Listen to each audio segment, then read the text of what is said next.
नमस्कार दोस्तों, GS academy के यूट्यूब चैनल पे आपका स्वागत है। जैसा कि कल हमने चर्चा किया था कि हमारी जो अगली कक्षा होगी वो हड़प्पा सभ्यता से स्टार्ट होगी। तो आज हम अपनी कक्षा का प्रारंभ हड़प्पा सभ्यता से करते हैं।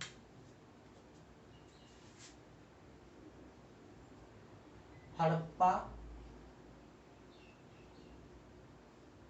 सभ्यता। सबसे पहले हम हड़प्पा सभ्यता के विषय में कुछ बेसिक चीज़ों के बारे में जानेंगे और हड़प्पा सभ्यता का एक ओवरऑल परिचय ले लेंगे। उसके बाद हम इसके विषय में आगे जानेंगे। तो सबसे पहले जो हमें जानना है कि हड़प्पा सभ्यता कब आया, कहाँ आया, ये लोग कौन थे,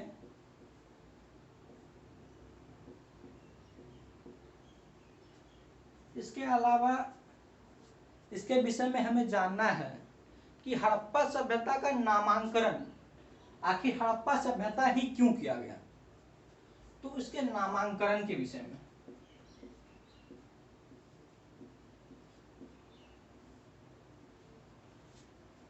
इसके अलावा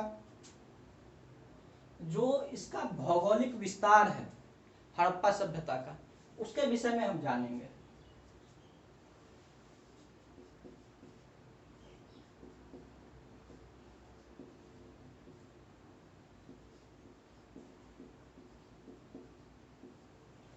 इसके बाद हम इसके सामाजिक, राजनीतिक,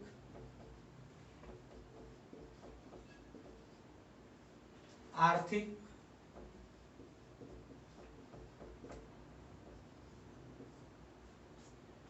और धार्मिक जीवन के विषय में जानेंगे और अंततः हम हड़प्पा सभ्यता की पतन की ओर चले जाएंगे।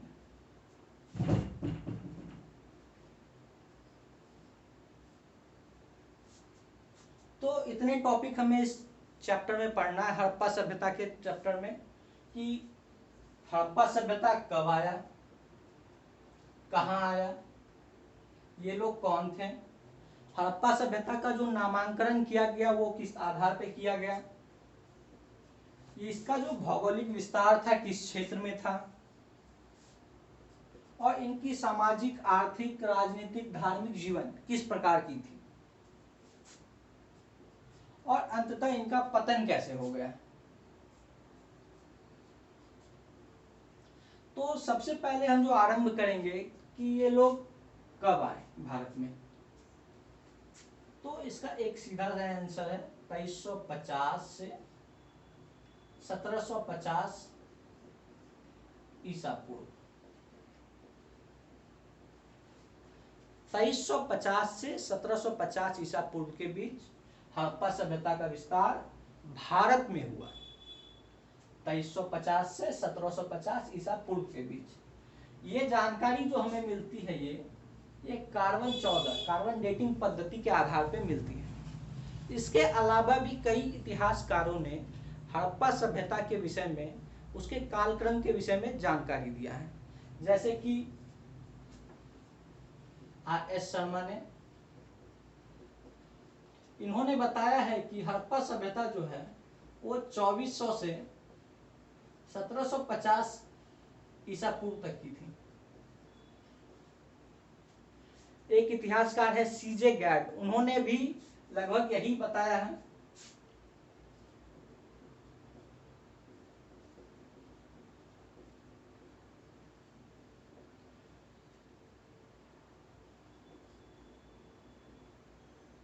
तो 2350 से 1750 बीसी।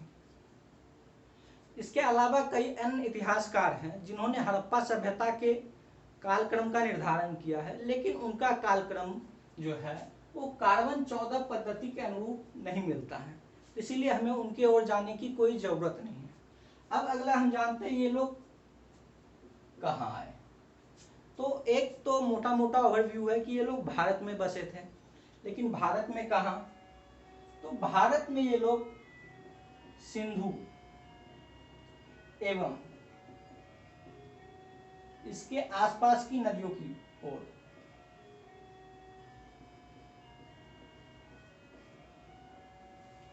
सिंधु नदी और सिंधु की जो नदियां हैं, सहायक नदियां, इसके आसपास ये लोग बसे हुए थे। अगर हम भारत का एक मोटा मोटी मानचित्र बनाएं,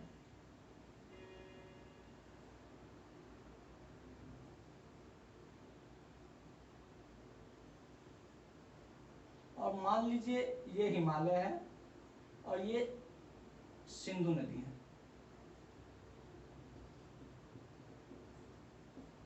सिंधु, तो ये इन नदियों के बीच यहाँ जो भी नदियां हैं, तो इस सभ्यता का जो विस्तार हुआ तो भारत में इस एरिया में हुआ है। तो सिंधु नदी के आसपास के क्षेत्रों में इनका विस्तार हुआ है। इन्होंने यहाँ पे अपनी सभ्यता का विकास किया है।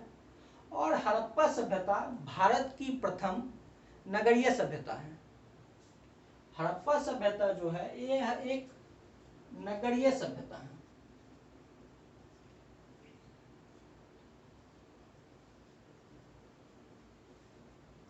कहने का अर्थ है कि अभी का जो समाज है, जो इसमें नगरीकरण है, उसी तरह का नगरीकरण आज से लगभग 4000 वर्ष पूर्व हड़प्पा सभ्यता में भी पाया जाता था, या इससे कुछ बेहतर अवस्था में ही था, ऐसा इतिहासकारों का मानना है।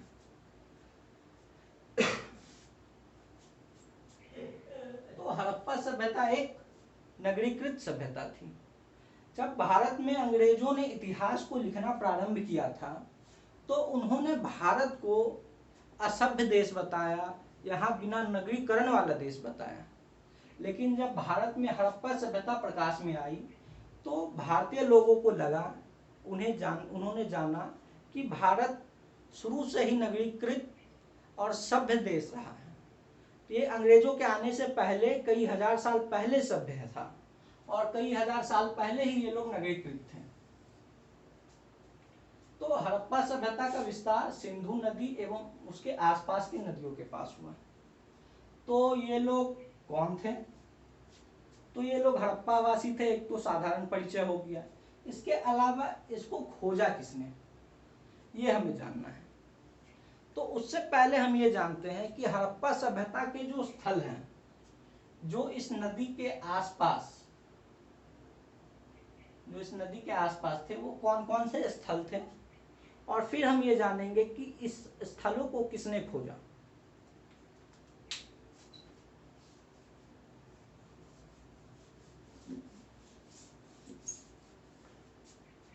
तो कुछ स्थलों के नाम आप हमारे साथ लिखते चले।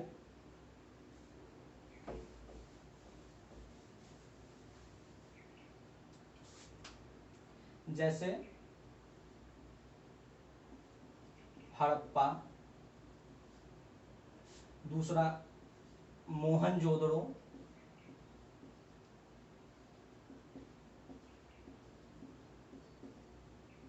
तीसरा चाहुंडरो,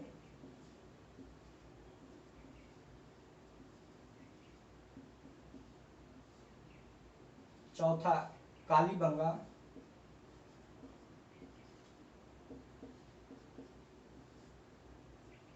पांचवा लोथल, छठा धौलावीरा,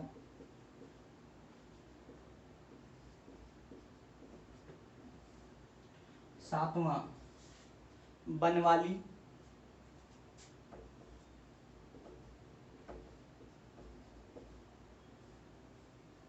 और आठवां रोपर। तो सिंधु सभ्यता के अंतर जो भी साइटें खोजी गई थी वो लगभग 1000 से ज्यादा है, लेकिन हमें मुख्य रूप से इन 7-8 जगहों के बारे में ही जानना है, जिनमें पहला है हड़प्पा, दूसरा मोहनजोदड़ो, तीसरा चाहुंडरो, चौथा कालीबंगा, पांचवा लोथल, छठा धौलावीरा, सातवां बनवाली, आठवां रोपर। तो मैंने आप लोगों को ये बात बताया था कि जो ये सभ्यता है इसका विकास सिंधु नदी और इसके आसपास की नदियों के आसपास हुआ है। तो आप ये बात जान लीजिए कि हड़प्पा जो है यह रावी नदी के पास है। मोहनजोदड़ो सिंधु नदी के पास है।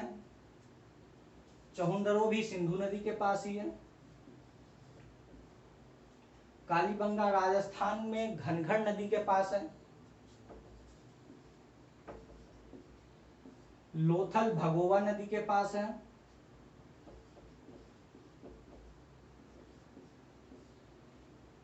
धौलावीरा, बनवाली और रोपड़, रोपड़ सतलज के पास है। तो मैंने आपको बताया कि हड़प्पा सभ्यता की जो प्रमुख साइटें थी, जिसमें मोहनजोदड़ो, हड़प्पा, चहुंदरो, कालीबंगा, लोथल, धौलावीरा, बनवाली और रोपड़ है। और इनके प्रमुख नदी जिनके किनारे ये बसे हुए थे, जिनमें हड़प्पा रावी नदी के किनारे, मोहनजोदड़ो सिंधु नदी के किनारे, चहुंदरो भी सिंधु नदी के किनारे, कालीबंगा राजस्थान में घनघर नदी के किनारे, लोथल भगोवा नदी के किनारे, धौलावीरा और बनवाली किसी नदी के किनारे नहीं है, और रोपड़ सतलज नदी के किनारे है। तो ये सिंधु सभ्यता की प्रमुख जगह थी।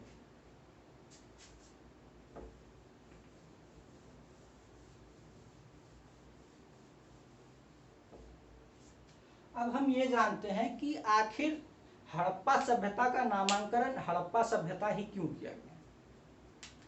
नामांकन के विषय में हड़प्पा सभ्यता का नामांकन कई आधारों पर किया गया। सबसे पहले इसे कहा गया था सिंधु घाटी की सभ्यता।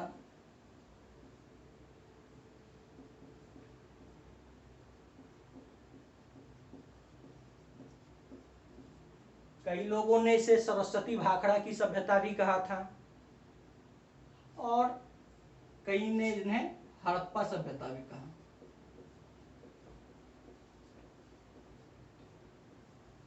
तो हड़प्पा सभ्यता का जो नामांकन किया गया, पहले ये सिंधु नदी के आसपास के एरिया में पाई गई थी, तो इसलिए इसको कहा गया ये सिंधु घाटी की सभ्यता है। लेकिन जब सिंधु नदी का दायरा पार करके बहुत सारी जगहों पे ये मिलने लगे इसके साइटें, तो इतिहासकारों ने इसे जो नाम दिया वो हड़प्पा सभ्यता का नाम दे दिया। क्योंकि इतिहास में पुरातत्वविदों ने जिस जगह को सबसे पहले खोजा होता है, उसी जगह के आधार पे उस स्थल का नाम पड़ता है जो भी उस सभ्यता का निर्माण होता है। तो इसका नाम जो सबसे बेहतर है और उपयुक्त है वो है हड़प्पा सभ्यता। ऐसे हम इन्हें सिंधु घाटी की सभ्यता भी कहते हैं, सरस्वती भाखड़ा की सभ्यता भी कहते हैं, और कांस्य का प्रयोग होने के कारण इसे कांस्ययुगीन सभ्यता भी कहा जाता है।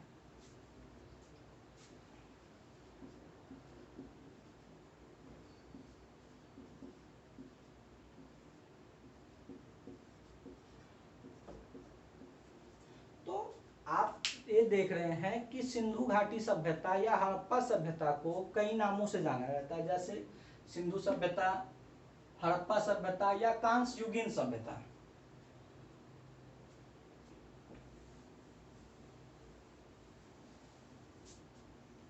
अब हम सिंधु घाटी सभ्यता का भौगोलिक विस्तार देखते हैं। तो सबसे पहले हम इनका जो है चौहद्दी देख लेते हैं। East, west, north, south. तो सिंधु सभ्यता का जो सबसे पूर्वी छोर है वो आलमगीर है। यह उत्तर प्रदेश में पड़ता है और यह हिंडन नदी के किनारे है।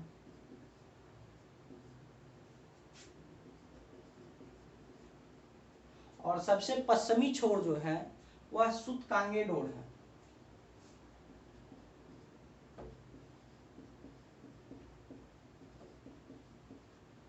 और ये दास नदी के तट पे है।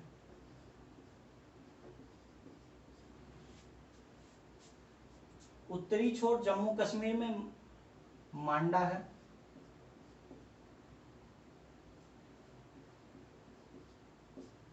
और ये चिनाब नदी के पास है। और दक्षिणी छोर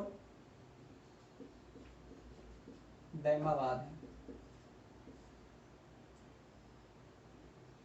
और ये प्रवरा नदी के तट पे है।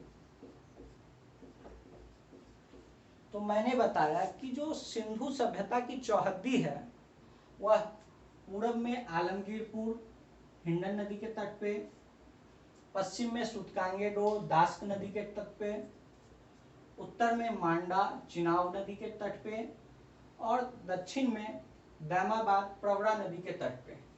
हालांकि झा एंड श्रीमाली की पुस्तक में जो इसका दक्षिणी छोर है वो कोई और बताया गया है, लेकिन ऑथेंटिक तौर पे दैमाबाद को ही इसका दक्षिणी छोर माना जाता है, तो इसलिए आप दैमाबाद ही लिखिएगा। सिंधु सभ्यता का जो टोटल क्षेत्रफल था वह 12,99,600 किलोमीटर था। तो सिंधु सभ्यता का जो पूरा क्षेत्रफल था वह 12,99,600 किलोमीटर था, और जो इसकी आकृति थी वो त्रिभुजाकार थी। तो सिंधु सभ्यता की आकृति कैसी थी? तो त्रिभुजाकार।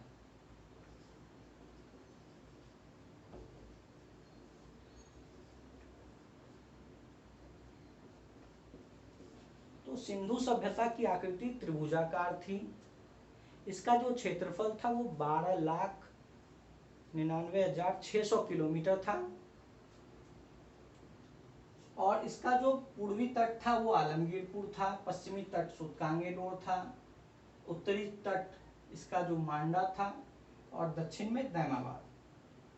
तो ये सिंधु सभ्यता का भौगोलिक विस्तार हुआ।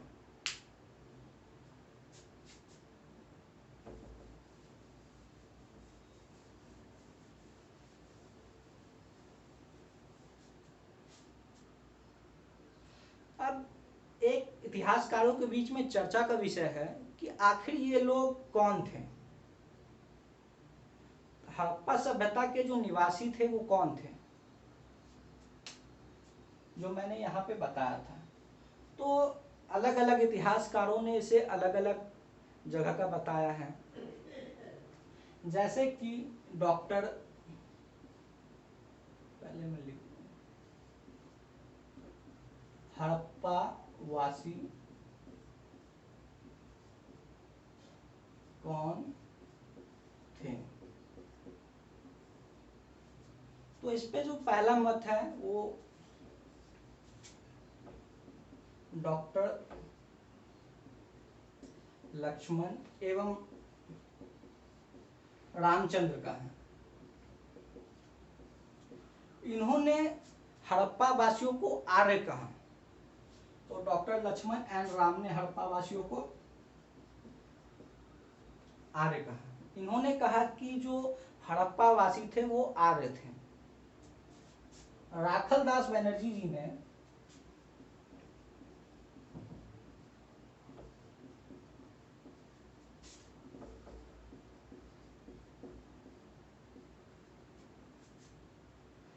इन्हें द्रविड़ कहा।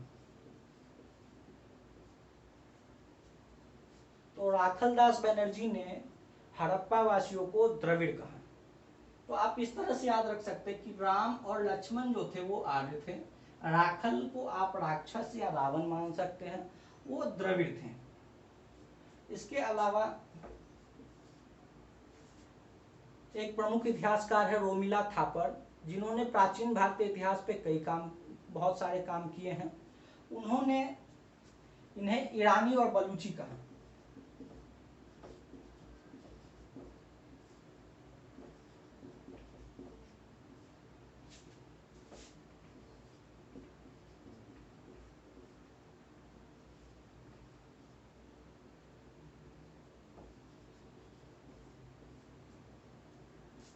मार्टिमर व्हीलर ने इन्हें मेसोपोटामिया से का बताया, मेसोपोटामिया से संबंधित बताया।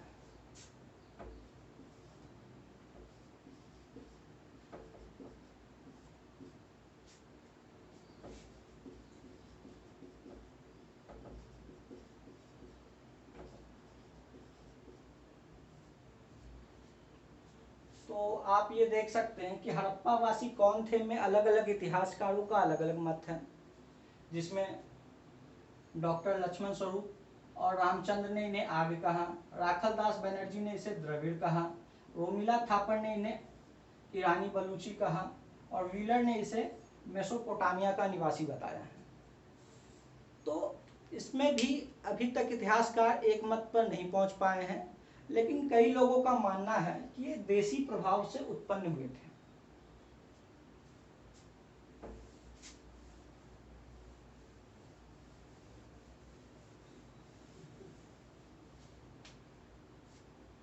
अब एक सवाल है कि हड़प्पा सभ्यता भारत में कब प्रकाश में आया।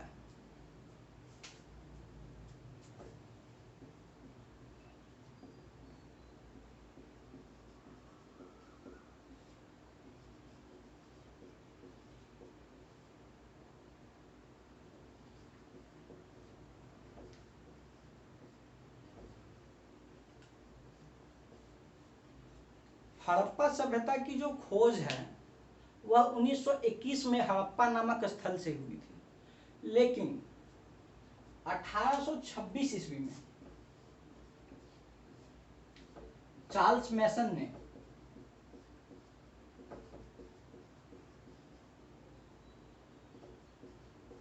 हड़प्पा नामक जगह के पास गए थे और वहां का उन्होंने खुदाई किया था, लेकिन उन्होंने इसके महत्व को नहीं समझा और वो वहां से वापस चले आए। इसके बाद फिर जब भारत में रेल की पटरियों का निर्माण हो रहा था तो उस समय वहां पे कुछ चीजें मिली, लेकिन वहां के लोगों ने इसे इग्नोर कर दिया। इसके बाद तब फिर दयाराम साहनी द्वारा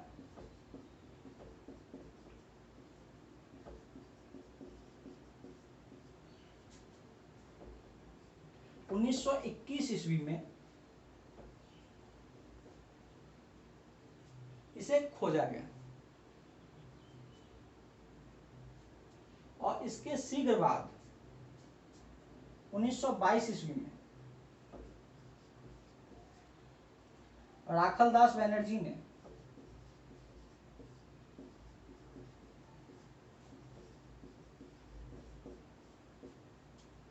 मोहनजोदड़ो को खोजा। तो कहने का अर्थ है कि सबसे पहले हड़प्पा की खोज हुई, जिसको दयाराम साहनी जी ने 1921 ईस्वी में खोजा, उस स्थल की खुदाई की और 1922 ईस्वी में राखल दास बनर्जी जी ने मोहनजोदड़ो की खुदाई किया। इसके बाद यह एक क्रमशः चलता गया और लगभग अब तक ये चल ही रहा है। गोपाल मजूमदार जी ने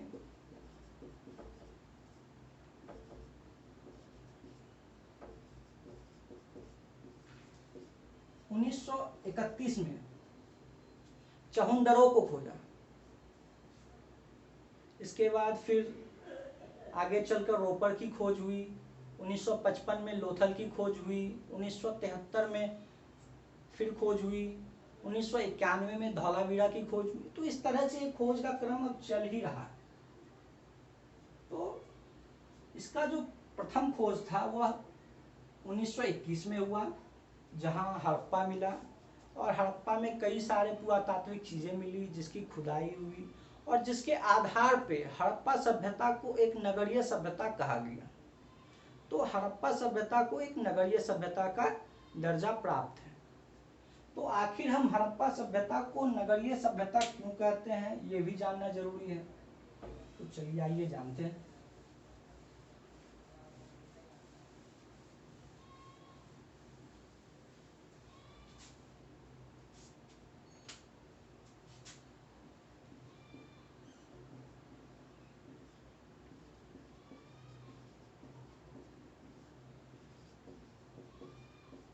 तो नगरीय सभ्यता क्यों कहते हैं? क्योंकि एक नगर में जितनी चीजें पाई जाती हैं, जो एक नगर होने के लिए जरूरी होता, वो सभी तत्व हड़प्पा सभ्यता में विद्यमान थे। जैसे कृषि अधिशेष,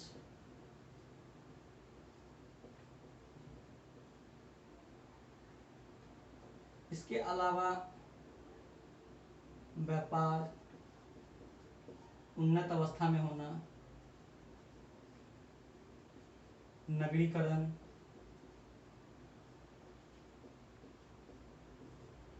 तो ये सभी हड़प्पा सभ्यता के गुण थे, जिसके कारण हड़प्पा सभ्यता को एक नगरीय सभ्यता कहा जाता है। क्योंकि हड़प्पा जब नगर है तो नगर का अर्थ है कि जनसंख्या का एक जगह पे जमाव, जहाँ की जनसंख्या कृषि पर कम आधारित हो और उद्योग और व्यापार पे ज़्यादा आधारित हो। तो हड़प्पा सभ्यता में यही सब चीज़ें देखी जाती है। इसके अलावा इसके अंदर अन्य कई चीज़ें देखी जाती है जो हम आपको धीरे धीरे बताएंगे, लेकिन वो हम आपको अगले वीडियो में बताएंगे। तो आज तक की जो कक्षा थी वो मैंने आपको बताया कि हड़प्पा सभ्यता कब से कब तक थी। तो मैंने बताया आपको 2350 ईसा पूर्व से 1750 ईसा पूर्व के बीच हड़प्पा सभ्यता कहाँ पे थी, तो सिंधु नदी और इसके आसपास की नदियों के पास। हड़प्पावासी कौन थे, तो हड़प्पावासी कौन थे इसके लिए कई इतिहासकारों ने अलग अलग तर्क दिए हैं, लेकिन सामान्यतः माना जाता था कि उनका उत्पन्न देशी प्रभाव से हुआ है। हड़प्पा का जो भौगोलिक विस्तार है, हड़प्पा का जो क्षेत्रफल है वो मैंने आपको बताया 12,99,600। हड़प्पा की जो आकृति है वो कैसी है, तो त्रिभुजाकार है। ये सब मैंने आपको बताया। तो हड़प्पा में नगरीकरण है, क्यों है ये मैं आपको कल बताऊंगा। इसके अलावा मैंने आपको बताया कि हड़प्पा सभ्यता के जो प्रमुख क्षेत्र हैं, जैसे सिंधु नदी के आसपास के क्षेत्र जो हड़प्पा है, मोहनजोदड़ो है, चहुंदड़ो है, इस सब के विषय में बताया। तो आगे की कक्षा कल होगी, तब तक के लिए धन्यवाद। लेकिन हमारे चैनल को लाइक, शेयर और सब्सक्राइब जरूर कर दें। Thank you.